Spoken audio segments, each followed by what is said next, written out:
Hello प्यारे विद्यार्थियों, मैं पारस सर आज आप लोगों के लिए इंडियन हिस्ट्री का एक महत्वपूर्ण टॉपिक मौर्य वंश को ट्रैक की सहायता से पढ़ाने वाला हूं।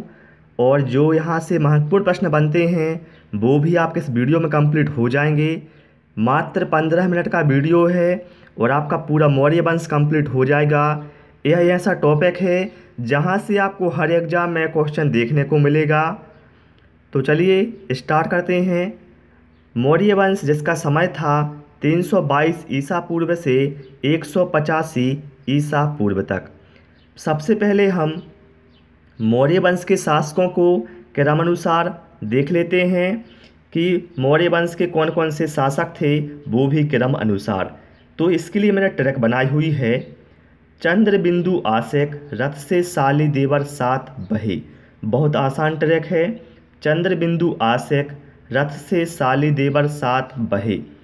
चंद्र से मतलब है हमारा चंद्रगुप्त मौर्य, बिंदु से बिंदुसार, आसेक से अशोक, रथ से दशरथ, से बना संप्रति, साली से बना शालीशुक, देवर से देववर्मन, सात से बना सत धनवन और बहे से बना बृहद्रथ। तो ये बात हो गई मौर्य वंश के शासकों को क्रमानुसार याद करने की ट्रैक की। अब हम इसमें से देखें जो चंद्रगुप्त मौर्य हैं, बिंदुसार हैं और अशोक हैं। इनसे क्वेश्चन एग्जाम में 99% यहीं से क्वेश्चन आते हैं, इन तीनों से। ठीक है, बाद के शासक महत्वपूर्ण नहीं हैं, फिर भी वहाँ से जो क्वेश्चन बनेंगे वो आपको इस वीडियो में हम कंप्लीट करवा देंगे। तो सबसे पहले क्या था हमारा चंद्र से बना हमारा चंद्रगुप्त मौर्य, जिनका समय है 322 ईसा पूर्व से 298 ईसा पूर्व। देखिए साथियों, चंद्रगुप्त मौर्य ने घनानंद को हराकर 322 ईसा पूर्व में मौर्य वंश की स्थापना की थी। और चंद्रगुप्त मौर्य ने घनानंद को हराने में किसकी सहायता ली थी? तो ध्यान रखिए, आचार्य चाणक्य की सहायता से चंद्रगुप्त मौर्य ने घनानंद को पराजित किया था।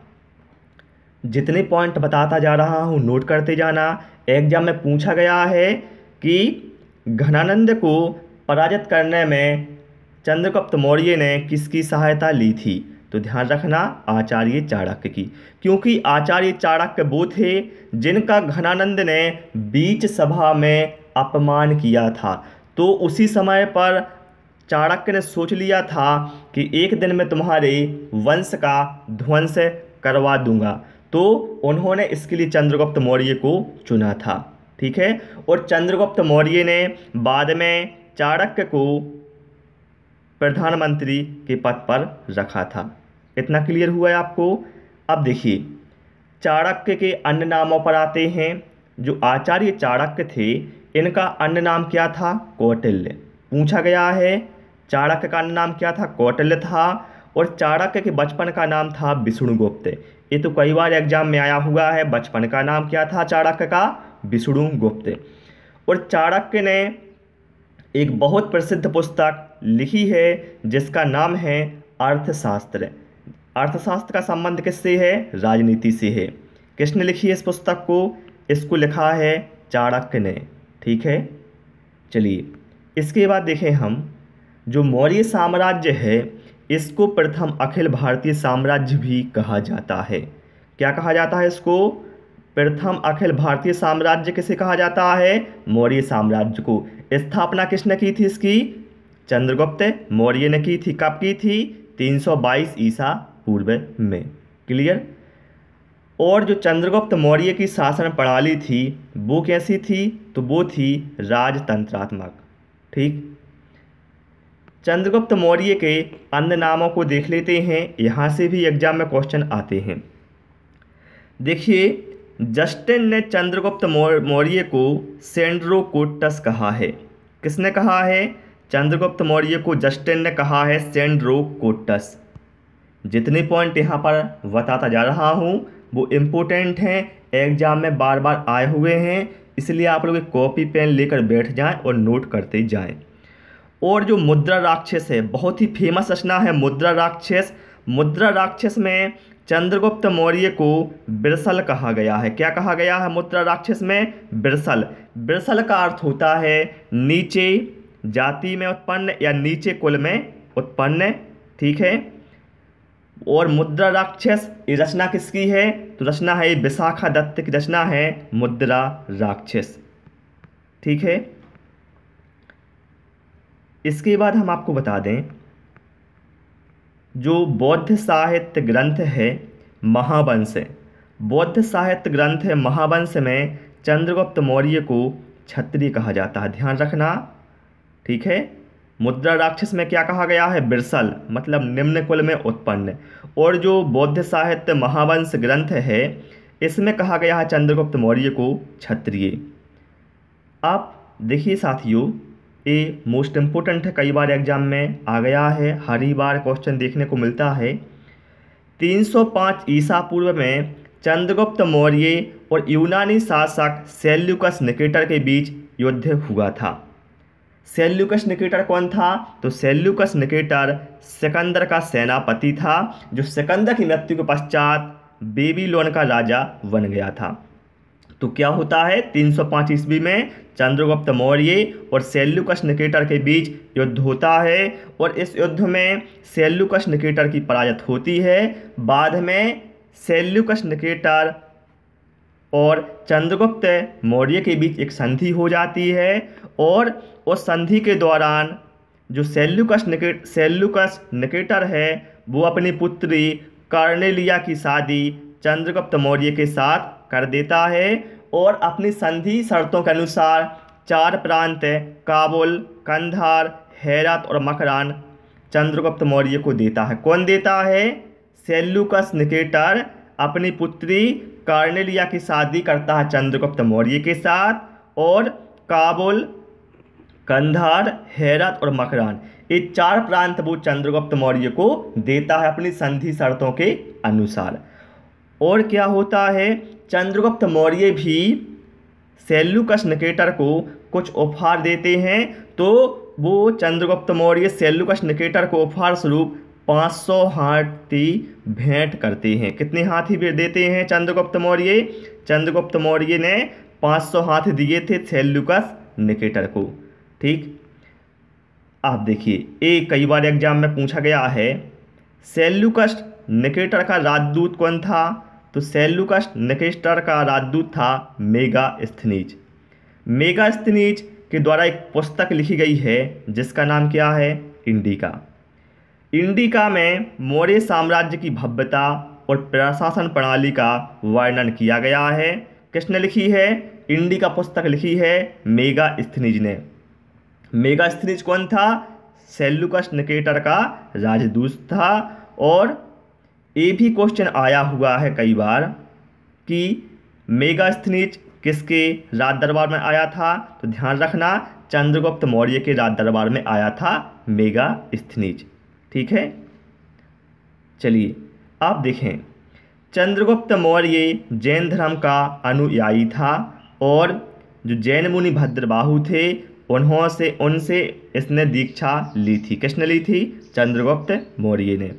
और अपने शासन के अंतिम दिनों में यह अपना सब राजपाट त्याग कर जैन मुनि भद्रबाहु के साथ श्रवणबेलगोला चला गया। एग्जाम में पूछा जाता है चंद्रगुप्त मौर्य ने अपना अंतिम समय कहाँ पर बिताया? तो बताया था श्रवणबेलगोला में, जो कहाँ पर है? कर्नाटक में, ठीक है। और 298 ईसा पूर्व में चंद्रगुप्त मौर्य ने संलेखना विधि द्वारा या कहें उपवास विधि के द्वारा अपने शरीर का त्याग कर दिया, ठीक है। कब किया? 298 ईसा पूर्व में। फिर क्या होता है, चंद्रगुप्त मौर्य की मृत्यु के बाद उनका उत्तराधिकार कौन बनता है? वो बनता है बिंदु से बिंदुसार, जिसका समय रहता है 298 ईसा पूर्व से 273 ईसा पूर्व। बिंदुसार के अन्य नामों पर देख लेते हैं, यहाँ से क्वेश्चन जरूर आता है। वायु पुराण में बिंदुसार को बारीसार और भद्रसार के नाम से जाना जाता है और जैन ग्रंथों में बिंदुसार को जाना जाता है सिंहसेन के नाम से। यूनानी लेखों में बिंदुसार को कहा जाता है या जाना जाता है अमित्रघात के नाम से। अमित्रघात का अर्थ होता है शत्रुओं का दुश्मन। ठीक है। हाँ, और सबसे महत्वपूर्ण पॉइंट नोट कर लें, जो डाइमेकस है वह बिंदुसार के शासनकाल में ही आया था। कई बार एग्जाम में पूछा गया है बिंदुसार किसके शासन डाइमेकस किसके शासनकाल में आया था, तो डाइमेकस बिंदुसार के शासनकाल में आया था। और बिंदुसार आजीवक संप्रदाय का अनुयायी था। ठीक है। और तक्षशिला में एक विद्रोह हुआ था बिंदुसार के शासनकाल में। पूछा जाता है कि तक्षशिला में विद्रोह किसके शासनकाल में हुआ था, तो बिंदुसार के शासनकाल में ही तक्षशिला का विद्रोह हुआ था, जिसका दमन किया था अशोक ने। किसने किया था? अशोक ने। जो बिंदुसार का उत्तराधिकारी होता है अशोक, वही इसका दमन करता है तक्षशिला में विद्रोह का। अब होता क्या है साथियों, 273 ईसा पूर्व में बिंदुसार की मृत्यु हो जाती है। अब देखिए 273 में बिंदुसार की मृत्यु हो गई। अब इसके बाद कौन आया? इसके बाद आएगा हमारा आशक से अशोक। ठीक है। ये हमारा जो आशक है ये ट्रैक का वर्ड है। चंद्रबिंदु आशक था ना ट्रैक में, वही वर्ड यहाँ पर मैंने लिखे हुए हैं। तो आशक से क्या? अशोक। देखिए 273 ईसा पूर्व में बिंदुसार की मृत्यु तो हो गई। अब क्या होता है, 273 ईसा पूर्व में अशोक को शासक घोषित कर दिया जाता है। लेकिन जो अशोक के भाई होते हैं, तो अशोक को अपने भाइयों के साथ विद्रोह करना पड़ता है और लगभग 4 साल तक अशोक का अपने भाइयों के साथ विद्रोह चलता है। और फिर 273 में वो देखिए उसे शासक घोषित किया था। लेकिन जो अशोक का राज्याभिषेक है वो होता है 269 ईसा पूर्व में। ठीक है। 269 ईसा पूर्व में अशोक का राज्याभिषेक होता है। हाँ, अशोक की माता का नाम, ये कई बार एग्जाम में पूछा गया है, अशोक की माता का नाम क्या था? तो अशोक की माता का नाम था सुभद्रांगी। क्या नाम था अशोक की माता का? नाम सुभद्रांगी। और पिता का नाम क्या था? बिंदुसार। ये ध्यान रखना। अशोक के अन्य नामों की बात करें हम, तो जो अशोक थे यह प्रारंभ में बहुत ही क्रोधी स्वभाव के थे, जिस वजह से इन्हें कामाशोक या फिर चंडाशोक कहा जाता था। और ये तो हजारों बार पूछा गया है, गुर्जरा और मास्की अभिलेख में अशोक का नाम क्या मिलता है? तो गुर्जरा और मास्की अभिलेख में अशोक का नाम अशोक ही मिलता है। बौद्ध ग्रंथ दीपवंश में अशोक का नाम प्रियदर्शन और प्रियदर्शी मिलता है। क्या मिलता है? बौद्ध ग्रंथ है दीपवंश, जिसमें अशोक का नाम प्रियदर्शन और प्रियदर्शी मिलता है। गाइस यहाँ पर बात करें हम अशोक के जीवन के सबसे महत्वपूर्ण युद्ध की, जो था कलिंग का युद्ध। यहाँ से एग्जाम में क्वेश्चन आता है, कलिंग का युद्ध कब हुआ था? 261 बीसी या 261 ईसा पूर्व में कलिंग का युद्ध हुआ था। इसे अशोक के जीवन का अंतिम युद्ध भी कहा जाता है। क्यों कहा जाता है? क्योंकि इस युद्ध के बाद अशोक ने कोई भी युद्ध नहीं लड़ा था। ठीक है। जो कलिंग का युद्ध था वो हुआ किसके साथ था? तो कलिंग का युद्ध अशोक और कलिंग के राजा अनंतनाथन के बीच हुआ था, और इसमें अशोक की विजय हुई थी। लेकिन इस युद्ध में क्या है, बहुत ज़्यादा रक्तपात हो गया था। इसमें लाखों की संख्या में सैनिक मारे गए थे और बहुत सारे सैनिक घायल भी हो गए थे। तो इस भयानक नरसंहार को देखकर अशोक का जो हृदय है वो परिवर्तित हो गया था, और अशोक ने निश्चय कर लिया था कि वो हिंसा का मार्ग त्याग कर अहिंसा का मार्ग अपनाने का। ठीक है। अशोक ने क्या किया था? फिर हिंसा का मार्ग छोड़कर अहिंसा का मार्ग अपनाया, और इसी वजह से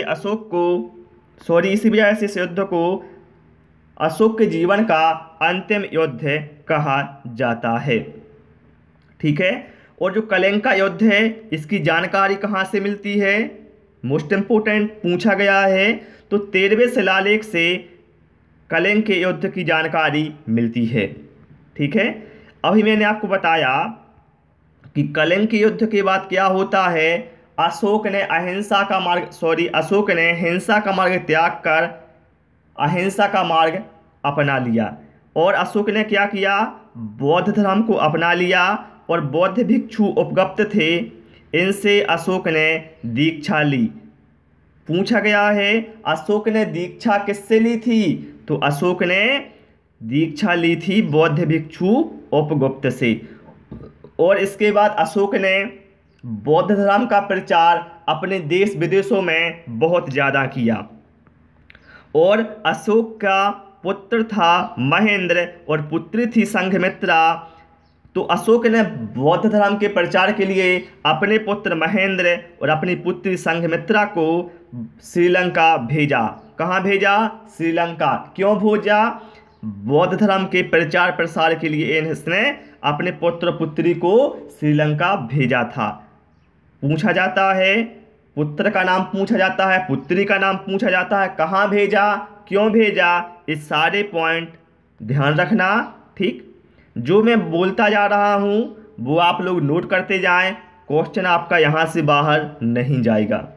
चलिए, जो कलिंग का युद्ध है, इस युद्ध के बाद अशोक ने धम्म नीति को अपनाया था। ठीक है, कलिंग युद्ध के बाद क्या है, अशोक ने, ये नाम सुना होगा आपने, धम्म नीति को अपना लिया था, जो कि बौद्ध धर्म जैसी थी, जैसे हिंसा ना करना, इस टाइप से उसमें बहुत सारे थे, ठीक, नियम थे। और ये देखिए, जो बौद्ध संगति है, तीसरी बौद्ध संगति जो हुई थी 250 ईसा पूर्व में, वो अशोक के शासनकाल में ही हुई थी। क्या बोला मैंने, तीसरी बौद्ध संगति 250 ईस्वी को अशोक के शासनकाल में ही हुई थी। कहाँ पर हुई थी, पाटलिपुत्र में हुई थी। ठीक, और अशोक ने 2 महत्वपूर्ण नगरों की स्थापना की, जिनके नाम थे कश्मीर का श्रीनगर और नेपाल का ललित पाटन। ठीक है, कश्मीर का श्रीनगर और नेपाल का ललित पाटन, इन दोनों नगरों की स्थापना किसने की, अशोक ने की। ठीक, चलिए, और जो देखिए अशोक ने लगभग 84,000 स्तूपों का निर्माण कराया। लेकिन 84,000 स्तूपों को हम याद नहीं रख सकते हैं और ना ही यहाँ वहाँ सबसे क्वेश्चन आते हैं। लेकिन आप लोग ये ध्यान रखना, सांची का स्तूप जिसका निर्माण कराया था अशोक ने, और सांची का स्तूप है कहाँ पर, तो यह है मध्य प्रदेश में। और आपसे रिक्वेस्ट है, वीडियो पसंद आ रहा है भाई, वीडियो को लाइक अवश्य करते जाएं, बहुत ही मेहनत लगती है वीडियो को बनाने में। अब देखिए, अशोक के अभिलेखों की बात करें तो अशोक के अभिलेखों को 3 भागों में बांटा गया है, शिलालेख, स्तंभलेख और गुहालेख। ठीक है, शिलालेख, स्तंभलेख और गुहालेख। अब देखें, सबसे पहले हम बात करें शिलालेखों की। भारत में शिलालेखों का प्रचलन सर्वप्रथम अशोक ने ही किया था। ठीक है, शिलालेखों का प्रचलन किसने किया था, तो शिलालेखों का प्रचलन भारत में अशोक ने ही किया था। और अशोक के शिलालेखों की संख्या कितनी है, तो अशोक के शिलालेखों की संख्या है 14, जिनकी खोज 1750 ईस्वी में पाद्रे टी फेंथेलर ने की। ठीक है, और जो अशोक के अभिलेख हैं, इनको पढ़ने में सबसे पहले सफलता किसको मिली, तो सफलता सबसे पहले मिली थी 1837 ईस्वी में जेम्स प्रिंसेप ने से पढ़ा था। ठीक है, अशोक के जो शिलालेख हैं वो है ब्राह्मी लिपि, खरोष्ठी लिपि, अरमाइक लिपि और ग्रीक लिपि में लिखे गए हैं। ठीक है, बात कर रहे हैं हम शिलालेख की। और जो भारत में अशोक के अभिलेख मिले हैं वो सभी ब्राह्मी लिपि में ही मिले हैं। और देखिए, जो अरमाइक लिपि के अभिलेख हैं वो कहाँ से मिले हैं, तो अरमाइक लिपि के अभिलेख मिले हैं अफगानिस्तान से। और खरोष्ठी लिपि के अभिलेख कहाँ से मिले हैं, तो खरोष्ठी लिपि के अभिलेख उत्तर पश्चिम पाकिस्तान से मिले हैं। एक महत्वपूर्ण पॉइंट है, खरोष्ठी लिपि दाएं से बाएं ओर लिखी जाती थी। एग्जाम में पूछा गया है कई बार क्वेश्चन, इसलिए मैंने इसको भी इंक्लूड कर दिया है। और अशोक के स्तंभ लेखों की बात करें देखिए शिलालेख की बात खत्म हो गई, अब आ गए हम स्तंभ लेख पर। अशोक के स्तंभ लेखों की संख्या कितनी है? तो स्तंभ लेख हैं 7। ठीक है, शिलालेख पूछे जाए बताना है 14 और स्तंभ लेखों की संख्या कितनी है? 7 है, जो ब्राह्मी लिपि में लिखे गए हैं। जो 7 स्तंभ लेख हैं अशोक के, ये ब्राह्मी लिपि में ही लिखे गए हैं। और जो अशोक का कौशाम्बी अभिलेख है, कौशाम्बी अभिलेख को रानी का अभिलेख कहा जाता है। मोस्ट इंपोर्टेंट है, पूछा गया है बार बार। कौशाम्बी अभिलेख को क्या कहा जाता है? रानी का अभिलेख। और अशोक का जो 7वां अभिलेख है यह सबसे लंबा है। और सबसे छोटा अभिलेख कौन सा है? तो सबसे छोटा है, ठीक है, अशोक का 7वां स्तंभ लेख है, वो सबसे लंबा है। और सबसे छोटा स्तंभ लेख है रोमेनदेई का स्तंभ लेख। और बात करें जो भारत का राष्ट्र चिन्ह है, भारत का राष्ट्र चिन्ह कैसा है? ऊपर देखा होगा 4 शेर हैं और नीचे इस तरह से लिखा है सत्यमेव जयते। तो ये कहाँ से लिया गया है? इस सारनाथ के अशोक के स्तंभ से लिया गया है भारत का राष्ट्र चिन्ह। ठीक है, अब देखिए शिलालेख की बात हो गई, स्तंभ लेख की बात हो गई, अब आते हैं गुहालेख। गुहालेख है बिहार राज्य के गया जिले में स्थित 3 गुफाओं की दीवारों से प्राप्त हुए हैं। क्या हुए हैं? गुहालेख। अब प्रशासन की सबसे छोटी इकाई क्या थी? तो प्रशासन की सबसे छोटी इकाई थी ग्राम, और ग्राम का मुखिया ग्राम्य कहलाता था। ठीक है, अब होता क्या है साथियों, जो अशोक थे इनकी मृत्यु 232 ईसा पूर्व में हो जाती है। और देखिए अशोक के बाद जो शासक रहे हैं वो ऐसे ही रहे। जब से अशोक ने कलिंग का युद्ध लड़ा था, उसके बाद अशोक ने क्या अहिंसा का मार्ग अपना लिया था। और धीरे धीरे क्या है मौर्य साम्राज्य कमजोर होता गया। और अशोक के बाद तो जो शासक आए वो सब ऐसे ही रहे, तो वहाँ से क्वेश्चन नहीं पूछे जाते हैं। लेकिन एक पक्का पूछा जाता है मौर्य वंश का अंतिम शासक कौन था? तो मौर्य वंश का अंतिम शासक था बृहद्रथ, जिसकी हत्या उसके सेनापति पुष्यमित्र शुंग ने कर दी थी। और एक नए वंश, क्या नाम था उस वंश का? शुंग वंश शुरू होता है मौर्य वंश के बाद। ठीक है, तो साथियों आज हमने पूरे मौर्य वंश को ट्रैक की सहायता से पढ़ लिया है। उम्मीद है आपको क्लास पसंद आई होगी। क्लास पसंद आई हो वीडियो को लाइक करें, दोस्तों के साथ शेयर करें, और जो भी इस चैनल पर नए हैं चैनल को सब्सक्राइब कर लें। Thanks for watching this video.